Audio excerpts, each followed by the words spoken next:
Selamat datang ke Belajar Kripto dari Nol episode kedua. Di episode sebelumnya kita udah bahas tentang bagaimana cara teman-teman itu mulai berinvestasi kripto, cara beli Bitcoin, daftar KYC, exchange. Kita juga bahas dari sejarah uang sama alternatif coin itu ada apa aja, ya tipe-tipe coin atau token kripto itu ada apa aja, dan kenapa Bitcoin itu bisa jadi masa depan. Dalam episode 2 ini gue pengen bahas tentang tools atau resource kripto yang kalian itu bisa pakai dalam sehari-hari buat riset kripto token apa yang bagus dan buat memperhatikan news-news yang ada dalam kripto. Jadi langsung aja kita mulai. Yang namanya tools atau resource dalam kripto yaitu pastinya wajib. Jadi ada tools yang berbayar, ada tools yang gratis. Yang berbayar itu kayak ada contohnya tools finance yang kalian bisa lihat di belakang sini. Ini Bloomberg, ini $20.000 per tahun jadi 300 jutaan. Juga ada yang gratis. Yang gratis tuh kayak misal di kripto ada yang namanya CoinMarketCap. Kalian bisa buka websitenya coinmarketcap.com. Ini available secara gratis buat teman-teman. Dan di dalam video ini gue pengen breakdown ke kalian ya tipe-tipe tools dan apa yang kalian harus gunakan buat riset kripto. Kenapa crypto tools itu benar-benar penting? Ya karena tanpa ada crypto tools ya kalian tuh nggak bisa lihat harga kripto secara real time itu kayak gimana. Itu pertama. Kalian itu nggak bisa tahu ya portfolio kalian itu secara overall itu untung atau rugi. Ya, karena mungkin teman-teman ini yang nonton video sekarang ya, itu menggunakan multiple exchanges ya kan tuh menggunakan beberapa exchange ya, ada yang pakai lokal, global, tapi biasanya ya teman-teman yang trading atau berinvestasi di kripto, apalagi dalam investasinya itu nggak cuma pakai satu exchange, itu nggak cuma pakai satu wallet. Biasanya kita butuh rangkumin semua jadi satu, alias kita butuh portfolio tracker namanya gitu ya. Makanya kita butuh tools dalam kripto buat mengakses semua portfolio kita itu biar kita bisa lihat semuanya langsung jadi satu. Tanpa tools kripto ya, kita tuh bakalan kerepotan buat nge-scraping, buat mencari-cari ya riset kripto project gitu yang bagus atau enggak gitu ya. Kita bakalan kesulitan untuk membaca ya white papernya itu bisa sampai puluhan halaman. Jadi menurut gue tools itu suatu hal yang krusial ya. Tools itu suatu hal yang wajib yang kalian itu perlu punya. Dalam kripto ya ada yang namanya itu basic tools ya. Kita ngomong kayak teman-teman bisa cek di sini ya. Basic tools itu kayak yang gue tadi ada bilang ke kalian ya. Kayak CoinMarketCap. CoinMarketCap itu fungsinya buat ngecek ya apakah token ini udah diverifikasi oleh pihak ketiga yaitu CoinMarketCap. Kita juga bisa lihat real time pricesnya. Terus ya track portfolio dan P&L itu juga bisa di CoinMarketCap. Bahkan CoinMarketCap ya atau misal TradingView ya itu bisa digunakan buat alert kalian ya apakah coin ini atau aset ini ya atau token ini ya itu udah mengalami kenaikan atau penurunan gitu ya. Itu bisa kasih notifikasi ya ke kalian gitu ya. Ini suatu tools yang basic sifatnya dan ini buat investasi. Tapi ada juga tools yang kita ngomong advance ya yang bakal kita discuss dalam video ini. Tools yang advance ya ini biasanya itu berbayar sifatnya gitu ya. Kayak on-chain analysis gitu ya itu sifatnya berbayar. Kita juga bisa lihat chart analysis gitu ya. Jadi chartnya itu kan bisa langsung dianalisakan gitu ya. Ini pakai indicator ya itu juga bisa. Terus kita juga bisa lihat tokenomics, TVL dan sebagainya gitu ya, tim di belakangnya. Ini juga sifatnya itu biasanya diakses dari beberapa website dan juga ada security tools ya atau teman-teman ini bisa nge-track wallet whales gitu ya. Ini smart investing. Gue bakal bahas ya mulai dari 6 tools ya di crypto market yang kalian bisa pakai. Jadi kalian bisa baca di sebelah sini. Yang pertama itu exchange, wallet, portfolio tracker, charts, ini buat kalian ngeliatin harga pastinya gitu. Terus saya tools buat kalian nge-research ya harganya atau tokenomics atau tentang project suatu token gitu ya. Sama yang terakhir yang keenam yaitu news dan security ya. Buat kalian ngecek news dan security dalam suatu token ya dan news-news terbaru dari crypto market itu kayak gimana sih sekarang. Kita langsung aja masuk ke exchange ya. Karena exchange crypto ya itu merupakan sebuah tools ya di dalam financial market ya dari misalnya berinvestasi di saham atau di kripto atau apapun itu. Ini merupakan tools yang menurut gue pribadi ya semua orang itu harus pilih dengan tepat karena memilih exchange yang sembarangan, kalian anggap kalau exchange itu murah, fee-nya murah, terus saya di backing sama influencer A atau B dan sebagainya, itu udah aman, padahal belum tentu aman. Jadi exchange itu ada beberapa tipe, dan kalian itu nggak boleh salah pilih. Kita bagi ya, exchange itu ada jadi dua ya, jadi ada CEX namanya, Centralized Exchange, sama ada DEX namanya. CEX alias Centralized Exchange, ya itu kayak exchange yang kita tahu sekarang. Kayak misal Indodax, Toko Kripto, Pintu gitu ya, Binance, OKX, Bybit, itu Centralized Exchange sifatnya. Dalam Centralized Exchange ini ya terbagi jadi dua. Ya, ada exchange yang lokal dan global. Exchange yang lokal sifatnya itu diregulasi sama Bapepti sama OJK. Sedangkan exchange yang global itu cenderung lebih bebas, lebih liar dan punya lebih banyak fitur. Kayak misal yang global itu kayak Binance, Bybit, OKX, dan sebagainya. Sedangkan yang lokal itu yang diregulasi, ya kayak yang gue tadi ada mention, Indodax, toko kripto, Thrift, Reku, Into, Ajaib, dan sebagainya. Ini merupakan exchange gitu ya. Ini masuk ke kategorinya itu CEX, CEX. Sedangkan ada yang namanya kategorinya itu DEX ya, Decentralized Exchange kita ngomong ya, alias desentral. Kalau kita ngomong yang CEX itu kan diregulasi atau ada pihak ketiganya atau ada timnya yang ngurus. Sedangkan DEX ya, ini kan nggak perlu melakukan yang namanya itu KYC biasanya. Kan nggak perlu verifikasi KTP kalian.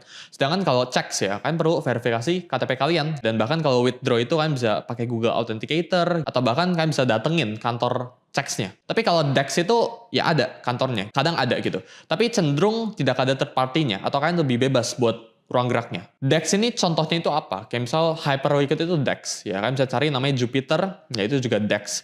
Uniswap, yaitu decentralized buat exchange, buat menukar. Biasanya ya, kalau kalian pengen pakai, ya kita sebutnya on-ramp sama off-ramp. Jadi kalau kalian pengen pakai DEX ya, biasanya kan pakai CEX dulu, ya kan pakai centralized exchange-nya dulu, buat tukar USDT atau buat tukar apapun itu, terus baru centralized exchange ini dipindahin ke yang namanya itu DEX. Jadi misal gue pengen beli Hyperliquid, yaitu exchange yang ada di DEX gitu ya. Gue nggak bisa, atau yang nggak ada sih ya jalannya buat sekarang per hari ini gue deposit menggunakan bank gitu. Gue nggak bisa. Ya jadi gue nggak bisa deposit bank langsung ke DEX, itu nggak bisa. Ya gue perlu deposit bank ya ke CEX, baru dari CEX ini ditransfer ke DEX. Atau ya seandainya kan bisa melakukan tools ya, atau namanya itu OTC, over the counter market ya. Jadi maksudnya kayak gimana? Jadi gue langsung sama orang ketiga aja ya, pihak ketiga atau orang minta tolong orang buat transferin. Jadi gue transfer dia lewat bank, terus dia bakal transferin langsung ke decentralized exchange gue gitu ya. Tapi biasanya ya menggunakan DEX itu kan nggak bisa deposit menggunakan bank, lu nggak bisa langsung transfer karena biasanya lu bisa langsung P2P kan. Kalau misalnya pakai CEX gitu ya, lu bisa transfer bank, lu bisa transfer BCA. Tapi kalau pengen deposit di Hyperliquid, lu nggak bisa transfer BCA. Lu bisanya itu transfer USDC ya, dan USDC ini dapetnya dari mana, belinya dari mana, belinya dari exchange ya, belinya dari CEX. Nah dalam memilih exchange ya, sebelumnya gue pengen kasih ke kalian ya, bahwa ini gue nggak dibayar ya untuk ngebahas tentang ini, tapi yang namanya exchange ya kan perlu pilih dengan benar, dan exchange itu nggak cuma satu gitu ya. Jadi kalian jangan paksa cuma punya satu exchange doang ya, karena ada beberapa teman-teman gue yang sengaja pilih cuma satu exchange. Kenapa? Biar semua duit itu jadi satu gitu ya. Jadi dia tuh nggak repot buka aplikasi exchange A, exchange B, dan seterusnya. Tapi ketika teman-teman ini pengen serius berinvestasi atau trading dalam kripto, kalian nggak bisa semena-mena cuma pakai satu exchange ya, karena dalam satu exchange ya baik banget flopnya, baik banget potensi kerugiannya. Dalam sini gue ada list ya, beberapa checklistnya ya buat teman-teman ini pilih exchange dengan benar, dan gimana cara pilih exchange-nya. Again, pilih satu exchange itu bukan berarti salah ya, menggunakan lebih dari satu itu nggak salah ya, justru bagus. Yang pertama ya, teman-teman ini pastikan exchange teman-teman itu ada regulasi, atau bahkan gue bisa sebutnya proof of reserve-nya ya. Jadi exchange yang tidak solvent ya, tidak bisa bayar nasabahnya, itu exchange yang akan bankrupt, exchange yang akan bangkrut. Kita ngomong dari beberapa tahun yang lalu ya, kejadian yang nama itu FTX ya. FTX itu exchange nomor 2 di bawah 1 ya setelah Binance, itu bangkrut. Kenapa? Karena ternyata owner dari exchange FTX ini ya menggunakan duit nasabahnya buat di-tradingin sama dia sendiri, si SBF itu. Makanya SBF itu sekarang di penjara, dan orang-orang dalam FTX ini bangkrut semua. Mereka itu nggak dapat duitnya sampai sekarang itu, kalau nggak salah 1-2 tahun belakang baru di-refund. Di refund pun kan rugi ya, karena kena yang namanya itu opportunity cost gitu ya. Jadi pastiin kan pilih exchange yang either terregulasi, atau kan bisa cek pakai ZK Knowledge namanya itu dalam bahasa crypto dan blockchainnya, atau ya kan bisa cek proof of reserve-nya ya. Jadi exchange itu beneran ada duitnya. Proof of reserve ya, proof of sovereignty gitu ya. Terus saya proof of debt-nya juga ya. Jadi mereka cek juga mereka punya utang atau enggak. Jadi cara memilih exchange pertama yang benar itu dengan kan cek ya ini terregulasi atau enggak kalau pakai lokal. Kalau yang global ya kan bisa cek exchange ini punya proof of reserve atau enggak, kan cek semua ya di belakang ini aman atau enggak. Pastinya semakin lama exchange ini bertahan ya, berarti semakin bagus ya. Semakin exchange ini pernah ngelewatin angin tupan beliung ya, pernah ngelewatin kejadian FTX dan sebagainya, semakin bagus exchange-nya. Artinya apa? Exchange itu tahan banting. Biasanya semakin lama durasi exchange itu bisa bertahan. Jadi kalau ada exchange dari 2010 itu cenderung bakal lebih bertahan. Kenapa? Karena mereka itu udah melewati beberapa black swan events. Kayak kita ngomong kemarin pas FTX, trust dari crypto itu menurun dalam banget, drastis banget, dan semua orang itu, semua exchange itu jadi jelek gitu ya, jadi pada withdraw, dan di situ baru kelihatan kan exchange yang actually jelek. Jadi yang pertama itu regulasi dan proof of reserve, atau cek mereka itu exchange itu punya duit atau enggak. Yang kedua yaitu fee trading. Fee trading di suatu exchange ya itu biasanya berbeda-beda. Tapi mostly itu 0,0 atau ya mirip. Exchange lokal itu cenderung lebih mahal ya. Kenapa? Karena regulasinya per hari ini tuh masih sangat cenderung ketat ya menurut beberapa teman-teman. Sedangkan exchange global ya ini cenderung lebih longgar gitu ya, fee-nya itu lebih murah gitu. Tapi ketika teman-teman ini pengen melakukan bayar pajak gitu ya dari exchange global, ini pasti lebih mahal pastinya. Buat bayar exchange global ini bisa lebih, fee-nya lebih kena. Jadi kalian bisa cek dulu fee-nya itu kayak gimana gitu ya, 0, berapa. Fee yang lebih murah ya itu biasanya bisa didapatkan melalui yang namanya itu nasabah VIP ya. Jadi kalau kalian depositnya itu lumayan besar ya dalam suatu exchange ya, lu bisa dapat yang namanya itu VIP status gitu ya. Dan VIP status ini bisa berkurang. Fee-nya itu misal dari 1% turun ke 0,9 gitu ya, karena kalian deposit $100.000. Jadi kalian bisa perhatiin fee exchange atau fee trading fee dari suatu exchange-nya juga. Yang ketiga, ya ini menurut gue salah satu majority banget ya, ini yang penting sekali kalian perlu perhatikan, yaitu liquidity ya. Kalian nggak bisa sembarangan menggunakan exchange ya ketika order book-nya itu kosong, ketika exchange itu tidak liquid. Ketika volume exchange itu sangat kecil. Kenapa? Karena ketika kalian buy atau ketika kalian sell, ya kan bakalan dapat yang namanya itu slippage ya, lu bakalan kena selisih harga. Misal gue pengen beli Bitcoin itu di 100.000, tapi gara-gara exchange ini nggak ada volume ya atau likuiditasnya itu tipis, kita ngomong. Gue pencet buy, yang ada gue malah kena harganya itu, gue pengen belinya di 100.000 ya, gue pencet buy malah kena di 101.000 gitu. Itu akibat dari slippage namanya. Gue kena slippage 1%. Bisa juga ketika gue pengen sell, ya gue pengen sell di 100.000 gitu ya, satu Bitcoin gue pengen sell di angka 100.000, tiba exchange ini nggak ada volume sama sekali, nggak ada likuiditas sama sekali gitu ya. Terusnya 100.000 ini turun ke 99.000 gitu ya. Jadi gue dapat slippage minus 1% ya. Gue kena extra fee 1% gitu ya. Dan ini sangat tidak bagus ya. Itu namanya slippage dalam suatu market. Jadi kan pastiin buat cari liquidity ya atau exchange yang punya volume atau likuiditas yang tebal. Karena dengan exchange yang liquidity-nya itu tebal ya, itu exchange itu bakal cenderung lebih solvent ya, lebih bagus buat kalian pakai buat trading. Kalian bakalan dapetin harga yang lebih fair gitu ya. Kalian bakalan dapetin harga yang lebih pas gitu ya, dapetin harganya itu nggak miring-miring gitu ya. Kalau gue pengen beli satu Bitcoin di harga 100.000 itu bisa, dan kalau gue pengen jual 10 Bitcoin itu bisa, exchange itu bisa nampung. Jadi pastiin kan pilih exchange yang bisa menampung order kalian dan punya likuiditas yang besar. Selanjutnya yaitu jumlah koin. Jadi jumlah koin di, tadi kan gue ada mention tentang CHEX gitu ya sama DEX. Di CHEX itu pasti lebih dikit daripada DEX kita ngomong gitu ya. CHEX itu mungkin yang lokal itu beberapa ratus atau mungkin nggak maksimal 1.000, tapi global itu bahkan lebih banyak opsi koinnya. DEX itu infinite, itu jutaan tokennya. Kalian bisa cek di Pump Fund, abis itu gue share ke kalian toolsnya, DEX Screener, dan sebagainya. Dengan jumlah token yang banyak ini, belum tentu kalian bisa lebih baik untung. Bisa aja dengan semakin banyak tokennya, ya semakin banyak opsinya, kalian bisa aja semakin overwhelmed gitu ya. Bisa aja terkadang jumlah opsi token yang lebih sedikit itu lebih bagus. Dan ya biasanya semakin banyak tokennya ya kan bahkan kena illusion of choice namanya, dan kan bahkan lebih bingung gitu ya. Jadi terkadang lebih baik token itu nggak tentu lebih bagus, dan biasanya lebih baik token itu artinya exchange itu harus lebih maintain liquidity di semua tokennya, which itu lebih susah buat exchange itu survive. Tapi biasanya gue nggak merekomend buat kalian langsung sekedar ngeliat oh ini ada berapa token exchange-nya dan sebagainya. Simply kalau gue pengen beli token ini ada gak di exchange ini.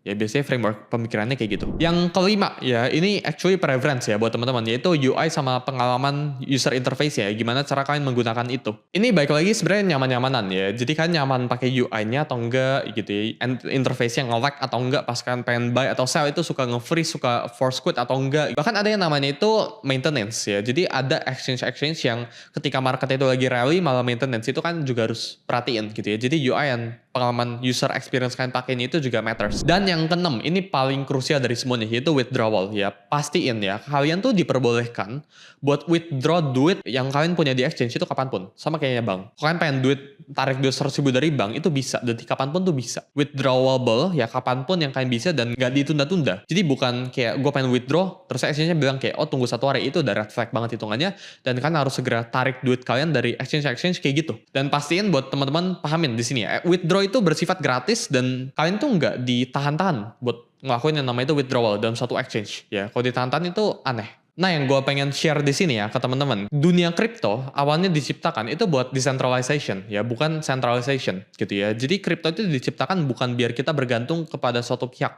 Justru kripto itu diciptakan biar kita nggak bergantung sama siapa-siapa. Makanya di sini gue pengen introduce kedua, yaitu wallet ya. Jadi dalam dunia kripto ya, biasakan buat nggak nyimpen semua duit kalian itu dalam exchange ya. Kalian harus pindahkan ke yang namanya itu wallet. Karena exchange ini kan ibaratnya kayak kan nitip duit ke orang gitu ya. Sedangkan wallet ini kan pegang sendiri uangnya ya. Gue bakal jelasin di video ini lebih lanjut. Hot wallet itu kayak contohnya MetaMask, terus ya Phantom wallet gitu, itu juga bisa. Atau bahkan beberapa exchange ya. Chex itu juga punya Web3 wallet sekarang. Ini yang kalian sebenarnya harus punya ya buat ngetes. Hot wallet ini keuntungannya apa? Pertama, hot wallet ini gratis. Jadi kan buat bikin suatu wallet, misalnya lu install extension MetaMask gitu ya, ini bersifat gratis. Hot wallet itu juga bisa interact sama DeFi sama decentralized applications ya. Jadi kalau misal gue pengen nge-sign dan sebagainya itu gampang, itu praktis gitu ya. Itu keunggulan dari yang namanya itu hot wallet. Dengan pakai MetaMask ya, atau hot wallet ini kan bisa pakai wallet ini kapanpun ya. Lu bisa akses wallet lu ini kapanpun. Di HP, di laptop, selama lu inget seed phrase-nya, selama lu inget 12 katanya. Nah, kekurangan dari hot wallet ini, ya ini sangat-sangat rentan buat kalian dihack atau dimasukin virus ya. Jadi kalau misalkan punya device ya, mungkin kalau kalian punya 2 device, gue sangat menyarankan ya, kan bikin wallet itu pakai device yang lain. Ini buat security. Jadi jangan pakai device yang sehari-hari kan pakai buat download atau device komputer, device kantor kalian gitu buat bikin wallet baru gitu ya. Jadi kan pastiin pakai device yang kalian rasa pasti aman. Jadi kalau kalian rasa device ini nggak aman, ya jangan dipakai device-nya gitu ya. Jadi bikin wallet atau install MetaMask atau Phantom atau apapun itu di device yang kalian rasa nggak bakalan kalian pakai buat download aneh-aneh. Dan seed phrase yang kalian punya ya itu harus dijaga banget. Dan gue sangat-sangat tidak menyarankan, ini tips gitu ya. Gue sangat-sangat tidak menyarankan buat kalian menyimpan seed phrase kalian dalam digital ya. Jadi kalian jangan simpan seed phrase kalian dalam Google Notes gitu, atau kalian simpan di bahkan di note laptop pun nggak bagus gitu ya. Kalau lu taruh kayak di, kita ngomong Google Slides atau dimanapun itu, di Discord bahkan lu taruh seed phrase ya, itu tidak bagus. Jadi gue sangat menyarankan ya, ada yang namanya itu seed phrase wallet buat kan simpen gitu ya. Biasanya dalam metal tabung gitu, itu juga bisa gitu ya. Ada tools khususnya buat kan simpen seed phrase-nya, atau bahkan kan tulis di kertas, itu jauh lebih aman. Atau bahkan hafal mati aja. Ini pertama kalinya saya dalam sejarah dimana kalian itu bisa hafalin 12 kata, dan 12 kata ini jadi uang. Ya 12 kata ini bentuknya ini energi. Gue sekarang bisa ngomong ke depan kamera. Gue sebutin 12 kata dalam wallet gue, dan gue bisa transfer 10M ke kalian. Ya modal 12 kata doang. Ini pertama kalinya informasi atau kata-kata itu jadi energi alias desentral. Dan tidak ada pihak yang bisa ngindarin gue. Kalau misal bank, mungkin itu bisa dirampok. Tapi kalau wallet gue, ya mau kalian threaten gue, mau kalian yang nonton misalnya tiba-tiba point a gun to my head gitu ya. Tapi seandainya gue gak sebut kayak gimana pun, gak bakalan ada yang bisa tahu wallet gue. Gak bakal nanti bisa tahu. Sedangkan bank itu bisa dihack. Kita bisa lihat baik banget di luar negeri itu kasus bank itu ke hack semua gitu ya. Sedangkan wallet gue itu kan gak bisa brute force, lu gak bisa gitu ya. Kalian tuh gak bisa nge-hack wallet gue. Gue menyarankan ya buat kalian pakai hot wallet ini kalau dana kalian itu mungkin masih di bawah 100 juta ya. Jadi kalau dana kalian itu belum sebaik itu ya, jangan beli cold wallet dulu ya, karena cold wallet itu lumayan mahal. Itu bisa 5 juta, 10 juta gitu ya. Jadi kalau dana kalian itu masih di bawah 100 juta ya, kalian bisa coba explore buat menggunakan hot wallet ini. Menurut gue ya, crypto market ya, atau dunia crypto currency, belajar crypto kayak gini ya, ini nggak melulu tentang trading ya. Ada baik banget cara atau baik banget fitur yang menurut gua ya kalian harus belajar buat explore juga. Ya jangan sampai kalian bisa make money di crypto miliaran tapi kan nggak ngerti cara pakai hot wallet kayak gimana. Jangan sampai kan bisa make puluhan juta dolar ya, jutaan dolar, tapi kan nggak ngerti tools crypto, kan cuma ngerti ya buy sell token altcoin dan sebagainya, kan cuma denger dari temen. Cryptography is the future gitu ya. Jadi pastiin buat kalian explore juga hot wallet sama cold wallet ini ya, karena semua orang di dunia kripto itu pasti explore ini ya. Nggak ada pun satu orang OG kripto yang gue kenal yang nggak ngerti cara pakai hot wallet atau bahkan nggak punya cold wallet. Jadi wallet itu ada 2 tipe ya, ada yang namanya itu hot wallet sama cold wallet. Dan hot wallet ini lebih cenderung praktis ya, again buat kalian pakai buat DeFi transaction, lu pengen nge-swap token sana sini, lu pengen kirim token dan sebagainya, ini lebih cenderung gampang gitu ya buat transaksi sehari-hari. Selanjutnya yaitu cold wallet ya. Cold ini dingin gitu ya. Cold wallet ini apa? Ini kayak Trezor, Ledger contohnya, ini bersifat bayar. Jadi wallet itu bersifat fisik. Cold wallet ini udah pasti paling aman ya. Selama kalian nggak connect cold wallet ini ke internet, ya ini udah offline walletnya sifatnya ya. Jadi gue bisa store 1000 Bitcoin dan nggak ada satu orang pun yang bisa ambil wallet ini dari gue. Nggak ada yang bisa, satu orang pun yang bisa ambil 1000 Bitcoin ini dari gue. Cold wallet ini kita ngomong hack proof ya, sedangkan hot wallet ya ini nggak hack proof ya. Hot wallet ini sifatnya ini kalau dimasukin virus ya lu bisa dicek gitu, ini seed phrase-nya dan sebagainya gitu ya. Sedangkan cold wallet ini selama lu nggak sebut ya, selama lu nggak kasih tahu ya apa seed phrase ya, karena seed phrase-nya ditunjukin langsung dari device-nya, maka ini aman. Pastinya cold wallet ya ini agak ribet ya buat pemula. Actually di modulnya TWS, di internal TWS kita udah ngejelasin cara pakai cold wallet dari nol sebenarnya ya. Jadi cara pakai Trezor ya, cara buat cold wallet gitu dan sebagainya, kita ada ajarin semuanya di internal gitu ya. Tapi ini sangat-sangat ribet, tapi kan bisa cari actually di Google how to use Trezor, how to use Ledger gitu dan sebagainya. Ini sangat-sangat ribet untuk pemula pastinya dan ini mahal pastinya. Lu bisa cek aja Trezor itu kalau salah sekarang 5 juta, 6 juta. Bahkan plus bea cukai lu bayar itu bisa 7 juta. Ini bayar, ini susah buat pemula. Tapi ini buat teman-teman yang punya dana banyak ya, yang punya 100 juta ke atas gitu ya. Mungkin udah layak waktunya buat explore sama yang namanya itu cold wallet. Dan cold wallet ini nggak dipakai buat interact, nggak dipakai buat saling transfer duit. Cold wallet ini dipakai buat store, ya buat menyimpan uang. Jadi kalau kalian pengen simpan 1 miliar dalam jangka waktu yang panjang dan ini 1 miliar lu nggak pengen gerak-gerakin, ya solusinya pakai cold wallet gitu ya. Ini akan jauh lebih aman daripada kalian pakai hot wallet. Jadi kalau gua rangkumin ini semua, ketika kalian punya duit, apa yang pertama kali kalian lakuin ya, kalian beli di exchange ya, dan jangan simpen duit kalian di exchange ya, pindahkan ke wallet.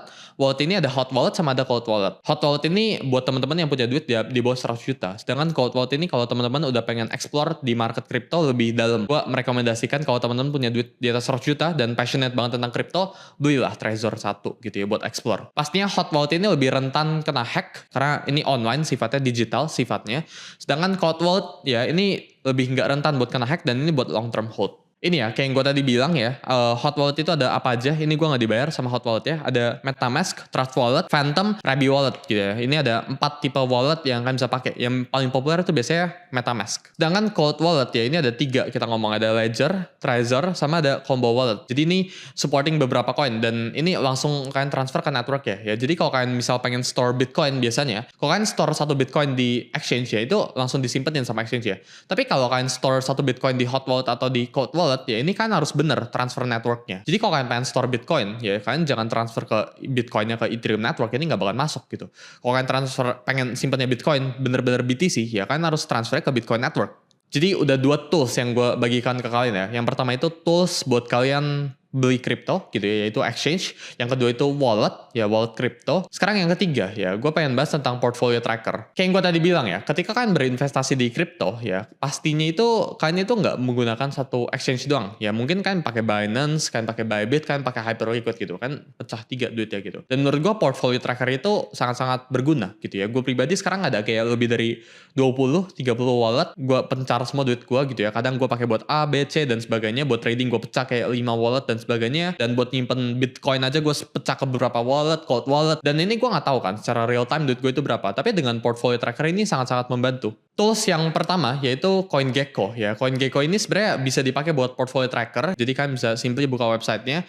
terusnya di pojok kanan atas itu ada yang namanya portfolio. Tapi selain dari itu ya, CoinGecko ini ya kalian bisa pakai buat yang namanya itu watchlist ya, sama market data ya. Jadi kalau pengen lihat harga Bitcoin gitu ya, terusnya news Bitcoin gitu, sama ETF launch dan sebagainya gitu ya. Ini lo bisa cek di website namanya CoinGecko. CoinGecko ini basically buat kalian ngeliatin token-token yang udah listing lah. Jadi kalau kalian pengen tahu suatu token itu udah listing belum di exchange A atau di exchange B, gue bisa cek di CoinGecko. Ya, jadi CoinGecko itu salah satu tools, website itu coingecko.com. Kalau yang tadi itu CoinGecko itu all in one, tapi ada khusus aplikasi buat nge-track portfolio ya. Jadi ada CoinMarketCap gitu. Itu CoinMarketCap itu mirip kayak CoinGecko, Zerion, Delta, sama ini gue pribadi pakai yaitu CoinStats. Kita udah bahas ya tentang portfolio tracker. Sekarang kita mulai masuk ke yang daging dulu, yaitu tentang chart ya. Ini suatu hal yang teman-teman harus pilih, yang harus pahamin ya. Semua orang di dunia kripto itu cenderung menggunakan chart yang sama, yaitu TradingView. Tapi di sini gue pengen breakdown beberapa chart yang berbeda-beda gitu ya. Ini buat market data, buat kalian ngeliatin historical price. Terus yang pertama ya, kayak yang namanya itu TradingView. TradingView itu ya, kalian bisa cek ya chartnya, search, bisa search tickernya dan sebagainya. Ini kalau kalian pengen liatin suatu coin dan sebagainya, ini kalian bisa pakai yang namanya itu TradingView. Atau ada yang namanya itu super chart gitu ya. Lu bisa buka di CoinGlass namanya ya. CoinGlass ini merupakan sebuah website ya. Lu bisa cek di pojok kanan atasnya itu ada super chart dan lu bisa lihat volume, lu bisa lihat baik banget data-data yang lebih detail ya. Cumulative volume delta. Ini accessible semuanya di CoinGlass. Ada juga nama itu Dex Screener ya. Dex Screener ini merupakan sebuah website di mana kalian bisa lihat koin-koin yang belum listing di exchange. Karena kalau di TradingView ya, lu nggak bisa cek misal koin yang baru listing di Palm Fund gitu, itu nggak bisa. Tapi kalau pengen lihat koin yang baru listing atau koin yang market cap itu kecil gitu ya, ini lo bisa cek di nama itu Dex Screener. Ada juga kayak Gecko Terminal gitu ya, lo bisa cek gitu ya, CoinGecko Charts gitu buat ngeliatin historical price-nya. Ada juga Gecko Terminal ya sama CoinGecko Charts ya. Ini keduanya ini actually mirip sama TradingView, tapi ini kayak Dex Screener ya. Dex Screener itu kan nggak nge-list by coins, CoinGecko juga gitu ya. Ini support kayak Ratsan Chain, terus ini free, ya ini alternatif dari Dex Screener. Terus ada juga CoinGecko Charts kayak yang gue tadi bilang ya. Meskipun ini nggak se-advance dari TradingView, tapi ini cukup juga buat kalian charting gitu ya. Jadi ada 5 tools ya. TradingView, CoinGlass ini buat ngeliatin yang nama itu Super Chart, Dex Screener ya buat ngeliatin chartnya. Terusnya Gecko Terminal ya, sama CoinGecko Charts. Tipe tools selanjutnya yaitu buat market data dan research ya, researching data in crypto. Jadi sebenarnya dalam research suatu data ya, ada beberapa metrics yang kalian bisa perhatikan. Di coin market cap contohnya kan bisa lihat ini top berapa koinnya dan sebagainya. Cuma kan itu masih generic overview-nya ya. Ada beberapa tools atau data yang kalian bisa perhatikan. Yang pertama ada yang namanya itu DeFi Lama ya. DeFi Lama ini kan bisa pakai buat ngecek TVL, per chain-nya itu kayak gimana, TVL protokolnya, yield dari suatu return project itu kayak gimana, stablecoin. Ini lu bisa buka sendiri websitenya. Ini basically kayak namanya DeFi Lama ya. DeFi Lama ini dipakai buat cari token-token atau buat melakukan riset-riset tentang token DeFi. Ada juga namanya itu Block Explorer. Ini kayak Etherscan, Solscan, Biasiscan gitu ya. Ini biasanya Block Explorer ini bisa lu cek buat ngecari atau buat nge-track wallet-wallet tertentu. Jadi kalau misalnya lu pengen nge-track wallet temen lu, cukup mereka kasih tau wallet address mereka aja, lu bisa track mereka. Ya mereka kirim duitnya kemana. Biasanya lu pakai Etherscan itu buat apa? Ya lu pakai Etherscan buat sesuatu yang di networknya Ethereum. Ada juga token terminal. Ya token terminal ini dipakai buat cari fundamental data. Ya ini kayak ya kita ngomong Broxum-nya dari crypto. Ini kan bisa cari PE ratio-nya, fundamentalnya itu kayak gimana, revenue dari suatu token itu kayak gimana, earnings-nya, kita bisa bandingin juga sama protokol, bisa buatin chart-nya langsung gitu ya. Lu bisa cek semua laporannya, TVL-nya itu plus atau minus dari bulan ke bulan, ya ini buat ngecek fundamental dari token ini lagi bagus atau enggak. Token terminal ini actually gratis gitu ya, tapi ada versi yang berbayar juga yaitu $350. Yang kedua yaitu Messari ya. Messari ini teman-teman itu pakai biasanya buat nge-research suatu project. Biasanya orang-orang yang suka nulis ya, yang suka melakukan research R&D gitu ya. Ini suka publish research-nya di sini ya. Menurut gua Messari yaitu salah satu tempat buat kalian belajar. Jadi kalau kalian pengen bacain research orang-orang, thought proses orang-orang yang jago, ini nggak cuma kan belajar data gitu ya, tapi kalian bisa belajar research itu di dalam cara orang berpikir, thought proses itu kayak gimana. Dan Messari ini nyediain free report gitu ya, terusnya profil lengkap dari setiap project crypto. Jadi kalau kalian pengen cek Hyperliquid itu ada harusnya researchnya di Messari Crypto. Selanjutnya yaitu Nansen ya. Nansen ini tools yang lumayan familiar ya buat teman-teman semua. Ini berbayar, ya ini $100 lah ya per bulan, dan ini dipakai biasanya buat orang-orang yang trading secara on-chain. Kalian bisa pakai buat cari ya meme coin dan sebagainya gitu ya. Lu bisa cari pakai tools yang namanya itu Nansen. Nah sebenarnya baik banget tools yang di luar ini ya. Jadi kayak kita ngomong ada yang namanya itu Glassnode. Glassnode itu buat cari on-chain data. Kita bisa lihat ada CryptoQuant gitu ya. Ini juga buat cari on-chain data. Kalau kalian pengen cari beberapa data-data source lainnya bisa di Bloomberg gitu ya. Ada baik banget tools. Jadi kalian bisa actually explore sendiri. Tapi overall yang gue udah sebutin dari tadi ya, menurut gue itu udah more than enough buat temen-temen ini start off ya. Buat mulai di dunia crypto market. Buat mulai exploring, pencet-pencet. Sekarang kita bakalan bahas news ya. Jadi gimana cara kalian pakai tools atau apa tools yang bagus buat news sama security. Sumber info yang bisa dipercaya ya itu pastinya nggak bisa kalian rely ke satu media doang. Tapi menurut gue ya, yang kalian bisa pakai sekarang ya, yang paling sangat-sangat accessible yaitu Twitter. Ini gratis ya, ini kan bisa sort semua timeline-nya, dan baik banget orang-orang kripto yang aktifnya itu di Twitter, yang sering tuangin thoughts-nya, yang sering kasih yang nama itu tweets gitu ya di Twitter. Kita ngomong kayak contohnya di luar negeri ada yang nama itu Mario Naval, yaitu salah satu Twitter account yang bagus juga buat di-follow. Lu bisa cari beberapa Twitter account associated sama itu buat di-follow, buat cari news-nya tentang market sekarang gitu ya, tentang makro, tentang kripto gitu ya, tentang TA, technical analysis-nya mereka itu kayak gimana gitu ya. News-news itu baik banget muncul, dan biasanya ya itu sering muncul pertama kali itu di Twitter. Tapi Twitter itu terlalu banyak noise ya, jadi kan harus belajar buat ngesortir. Dan ngesortir ini biasanya ada tools ya, yaitu Kaito namanya, Kaito AI ya, tools buat ngesort tentang news-news di kripto ini kayak gimana dan ngekerucutin gitu ya. Karena sekarang ya informasi itu ada di mana-mana. Kita ngomong kayak teman-teman bisa akses semua informasi yang ada. Ya, basically di Twitter tuh that's all information gitu ya. Dan semua informasi ini, kalau kalian select beberapa aja yang bisa make kalian money, ini sangat-sangat bagus. Kita sekarang itu tinggal di generasi di mana kita overexpose ke banyak banget informasi gitu ya. Kita ke-expose sama 100 informasi, padahal kita cuma butuh satu informasi buat take action. Jadi belajar buat nge-sort information kalian. Selain dari itu, ya ada beberapa media sources, ada juga CoinDesk, The Block gitu ya, dan lainnya. Yang perlu kalian hindarin ya, ini red flag ya, yaitu cari news-news di Telegram. Mungkin kalau Telegram kayak Watcher Guru gitu ya, itu masih oke. Kalian juga harus hati-hati ya, di Twitter tuh suka ada yang namanya itu scams, yaitu paid sharing ya. Jadi orang tuh suka nge-share token-token, oh ini koin crypto ini, meme coin ini, insider, gue bisa goreng koin ini sampai 100x. Itu biasanya paid sharing, yaitu biasanya orang-orang yang pengen nge-share token kalian itu ya demi gara-gara dibayar aja, atau mereka punya percentage supply-nya dari tokennya. Jadi kalian harus hati-hati dalam crypto Twitter ya, jangan sembarangan beli token apapun yang orang sebutin, apapun track recordnya, karena mereka bisa aja dibayar atau kena hack, karena crypto itu sangat rentan kena hack. Ada juga anonymous insider tips gitu ya, ini yang kayak gue bilang tadi, sama clickbaits gitu ya, ini lu bisa cari di misalnya di IG, di TikTok, di tweet, YouTube dan sebagainya yang bilang, oh ini bisa duit segini jadi segini, Bitcoin ke ini, koin ini bisa naik dan sebagainya, itu lebih baik dihindarkan. Nah ini security tools ya, ini menurut gue salah satu tools yang penting banget buat kalian ketahuin ya. Yang pertama itu Google Authenticator, ya ini gue pribadi pakai Google Auth. Ini biasanya kan pakai buat exchange gitu ya. Jadi exchange itu suka minta 2FA namanya ya, two verification code. Dan kalian bisa pakai Google Authenticator. Gue sangat menyarankan ya kalian pakai email yang terpisah, nomor teleponnya juga terpisah. Jadi jangan dicampur-campur. Google Auth juga mirip kayak Google Authenticator ya, Bitwonder. Juga kadang ya kalau kalian pengen buka beberapa website yang fishy ya atau suspicious ya, belajar buat pakai VPN. Ya VPN itu ada kayak NordVPN, ada beberapa kayak Cloudflare ya 1.1.1.1 itu juga bisa gitu ya buat tools kan riset crypto gitu ya. Kalau kalian ngerasa website ini suspicious, pakai VPN gitu ya biar kan nggak bisa di-track. Jadi ini checklist keamanan yang kalian harus pakai gitu ya. Yang pertama itu 2FA ya, two verification code, Google Authenticator ya buat semua exchange ya. Gue tahu ini pasti ribet banget ketika kalian pengen login atau withdraw. Mungkin beberapa kalau pengen buy atau sell pun butuh 2FA kalau volumenya udah besar gitu ya. Tapi kan harus punya ya 2FA atau two verification code di semua exchange gitu ya. Itu yang pertama. Yang kedua itu kan harus bikin email khusus kayak yang gue tadi bilang buat kripto. Jadi jangan campur email kerjaan dengan email kripto. Pastiin buat bedain ya. Ini bukan buat kripto doang, buat investasi bahkan. Jadi ada satu email khusus buat investasi dan nomornya itu dibedain biasanya buat keamanan gitu.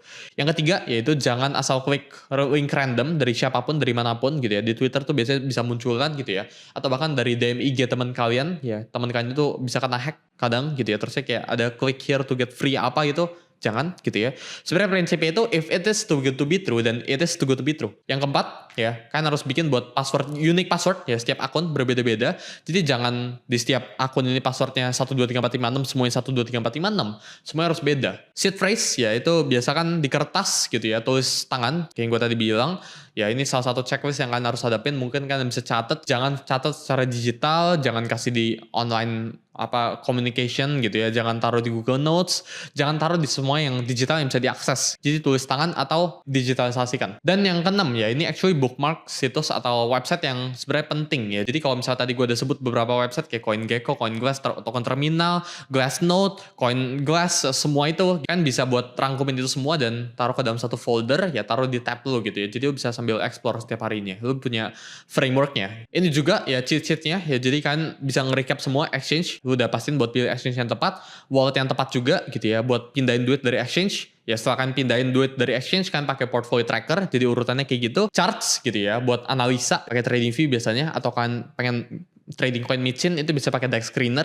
Research ya, lu bisa pakai CoinGecko Research, DeFi Lama, Etherscan gitu ya. Mesari itu juga bisa. Terus yang keenam security-nya. Dari security itu buat menjaga wallet sama uang yang kalian punya sekarang. Jadi semoga video yang gue bagikan ini bermanfaat buat teman-teman. Ya sampai jumpa di episode ketiga.